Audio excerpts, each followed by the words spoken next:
Yo, what's up guys? Welcome back. Dito po si Denrica at Doy TV Sports. Well, ang ating pag-uusapan guys ay ang winner-take-all Game 7 ng Barangay Ginebra at San Miguel. Sino ang nararapat makakaharap ng TNT sa finals? Okay, may checklist to win tayo dyan for both teams at mga pa-shoutout. Bago po yan, magpapasalamat po na ako sa inyo guys, mga subscribers at followers ng channel na ito. Maraming salamat po sa inyong lahat. Alright, Game 7 na po tayo. Bakit tayo nagkaroon ng Game 7? Dahil nga po sa dikdikang bakbakan ng long series na ito. Alright. So ito na nga, no? Ito na ang finale. Ngayon, sino ang mananalo? Comment na po kayo dyan. Okay? Timbangin natin yung dalawang team. Alright? Bakit nagkaroon ng Game 7? Because of LA Tenorio. Okay? Yung heroics niya. Alright? So nakalista na naman yan sa book of history na naman ng NSD wins ng Barangay. Tanong, siya po ba yung maglalaro? Well, we are expecting him to be back, no? After nang ginawa niya. But, we are also expecting a harder defense, no? Dahil hindi na po papayagan na San Miguel na makatira sila. Ganun-ganun na lang, no? So, we expect, no, yung depensang matindi dito kay LA. Alright, so checklist na po tayo, guys. Umpisahan na muna natin sa San Miguel. Paano po nakalamang ang San Miguel? Ano po ang performance ng San Miguel sa nakalipas na 6 na laro? Number 1 guys, yung kanilang inside presence. They have height advantage definitely. Okay, sa offensive side.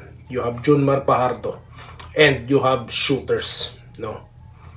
So, kapag na-insert po yung inside presence nila, kahit makailang bato, merong offensive rebounds po.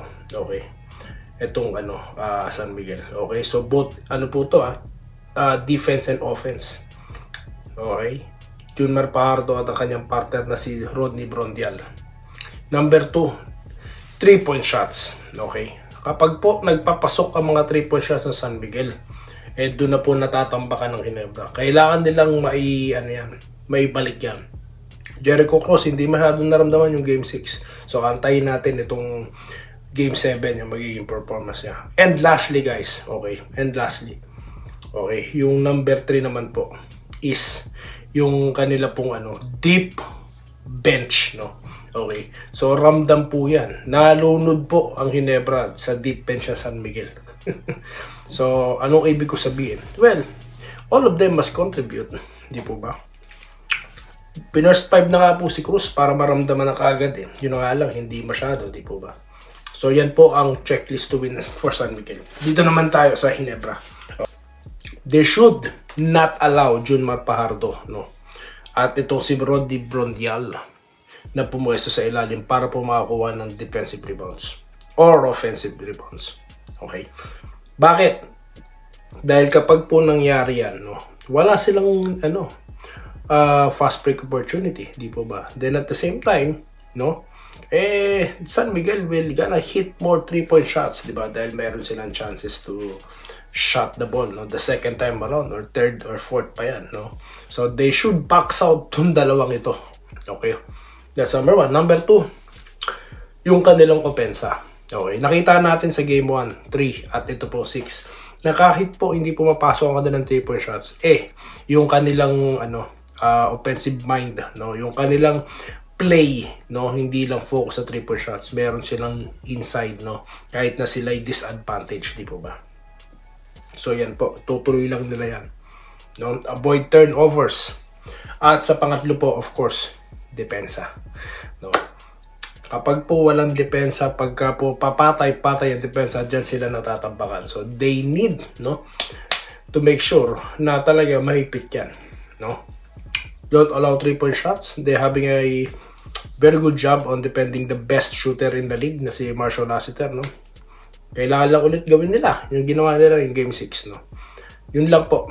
Okay? Dahil kapag nagkaroon sila ng magandang depensa, definitely, yan po ang best offense. At sino man po ang makakapag-execute ng checklist na yan, no? Sila po ang champion agad. Sila po ang makakaharap ng TNT sa finals. Nakarelax na po ang mga taga 5G natin, mga tropa natin. Waiting na lang, nanonood, pakuya-kuya-kuya na lang sila. Okay? So, shoutout na po tayo. Okay. Yan pong ating checklist to win, guys. Dito tayo sa ating nakaraang content. Maraming salamat po sa mga nanood. Dito.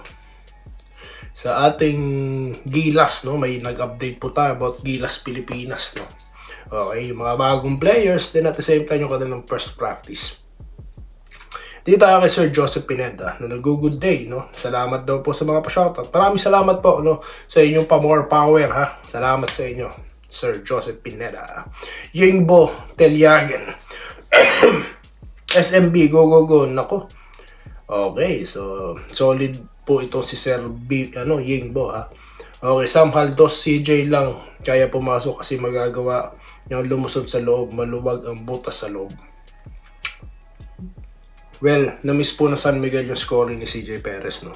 Nung Game 5, meron siyang 31 points, pero hindi po ganun kalaki nung Game 6. So, we expect more, no, na babawi itong si CJ Perez. Dahil the way he, slice, no, yung inside, may hirapan po yung Ginebra ang depensahan yan, no. Robert Quijano, good morning idol, kaya muntik naman nalo Ginebra kasi maluwag ang depensa ng Ginebra.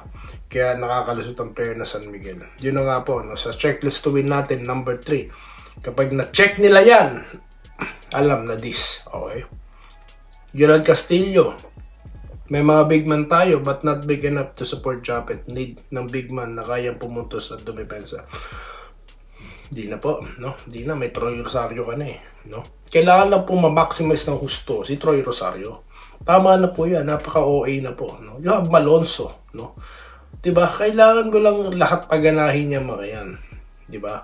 So, too much na po. Masyado ng OA. Kung magdadagdag pa, sino pa sa big man ang ilalagay mo dyan? Paano naman yung ibang team? Wala na. Nagtambak na po. Nung iba pong players, Ralph ko nga sayang yung talent ng player, di na nakakalaro, no?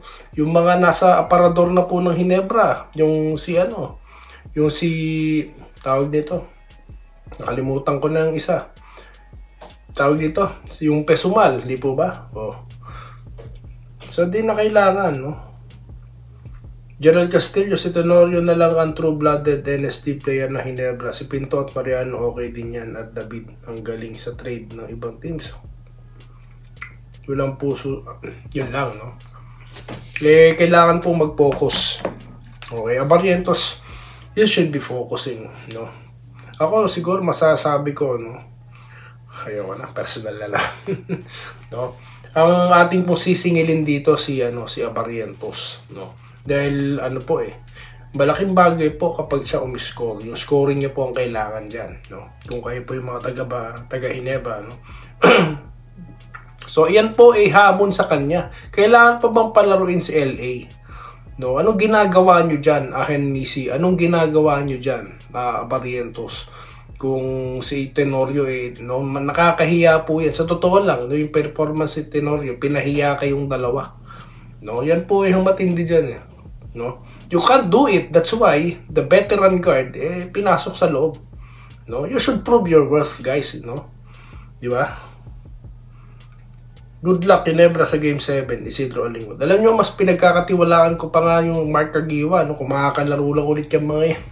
JJ Helterbrand, yan yung talagang wala makapasa-pasa. Pagkahawak yung bola, gawin mo na ng paraan. Paano mo i-score yan?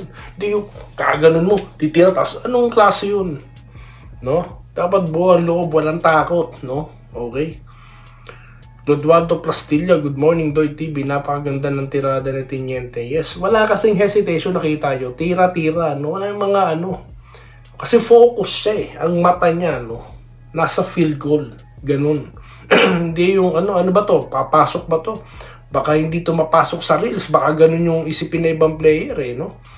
Natatakot ma-shot block, hindi dapat ganun, no? Daniel Idol, wag na sila magtaka na NST. Talaga ang Ginebra team panahon ni David Arencio.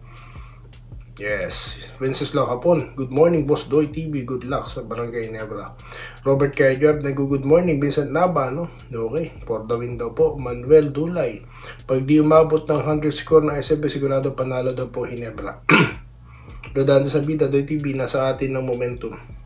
Let's see, no? Willie Bardahe, kung maraming butas na karayom ang dinaanan ng TNT bago makapasok sa finals, sa final wala nang butas ang karayom kaya no trespassing. Okay, nag-good morning. Hinebra naman ang kalaban ng TNT. Sure daw po yan. Okay. Charms Veracruz, no? Good luck daw po sa Hinebra. Bobby Cabading, magandang umaga po. Shoutout po mga taga-Tanay Rizal. Okay. Next round daw po Hinebra, no? Danny Samarita. Okay. Dudurugin daw po ulit sila, no? Tignan po natin, no? Ma'am Minerva Jaba, Ma'am Irene Kilio, shoutout po. Hello po sa Doy TV, fight with your heart. Hinebra Jenkins, gawin ang lahat. Yes! Okay. Po, present po si Sir Archie Makirang at nagpapabati po si Renante Sioson. Okay, shoutout po. Sir Rene Ngasca Sr. No? Present po si Sir Renato Sioson. Ayan po muna ang ating mga pa-shoutout. No? As you can see, nauubo na naman ako. So yan lang po muna guys at magbabalik po tayo, no, sa marami pang pa-shoutout, no, bago ang laro dito lamang sa DNDK at Doy TV Sports. Muli, maraming salamat sa inyong panonood. Salamat po sa panonood. Subscribe na para sa mga susunod na basketball at boxing videos.